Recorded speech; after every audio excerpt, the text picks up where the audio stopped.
Mutton dalcha செம்ம டேஸ்டியாக இருந்தது. ஃபர்ஸ்ட் டைம் ட்ரை பண்ணியிருந்தேன். எனக்கு ரொம்பவே பிடிச்சிருந்தது இது.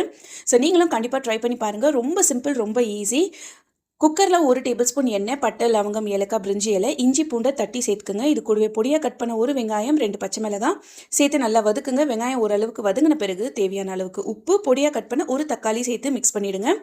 1/4 கப் அளவுக்கு துவரம் பருப்பு, 1 டேபிள் ஸ்பூன் அளவுக்கு கடலைப்பருப்பு வாஷ் பண்ணிவிட்டு சேர்த்துட்டு 1/4 kg மட்டன் சேர்த்துக்கோங்க. இது கூடவே மிளகாய்த்தூள், கரம் மசாலா, தனியாத்தூள், மஞ்சள் தூள் இது எல்லாத்தையுமே சேர்த்துட்டு நல்லா மிக்ஸ் பண்ணிவிட்டு முழுகிற அளவுக்கு தண்ணி கொஞ்சம் எக்ஸ்ட்ராவே சேர்த்துக்கோங்க. சேர்த்துட்டு நம்ம க்ளோஸ் பண்ணி இதை குக் பண்ணிக்கலாம். இன்றைக்கி நான் எந்த காயும் இது கூட சேர்க்க போகிறதில்ல. நான் வெறும் மட்டன் தால்ச்சா செஞ்சுருக்கேன். ட்ரெடிஷ்னலாக பார்த்திங்கன்னா சுரக்காய், கத்திரிக்காய் இதெல்லாம் போட்டு செய்வாங்க. மீடியம் ஃப்ளேமில் ஒரு 8 விசில் விட்டு எடுத்துக்கோங்க. நல்லா வெந்து வந்துடும். ஃபைனலாக தாளிப்புக்கு நெய்யில் சோம்பு, கடுகு, சீரகம், வெங்காயம், கருவேப்பிலை, வரமிளகாய் இதெல்லாம் சேர்த்துட்டு நல்லா தாளித்து கொட்டினீங்கன்னா செம்ம டேஸ்டியான தால்ச்சா ரெடி. ஃபைனலாக கொத்தமல்லி தூவிடுங்க.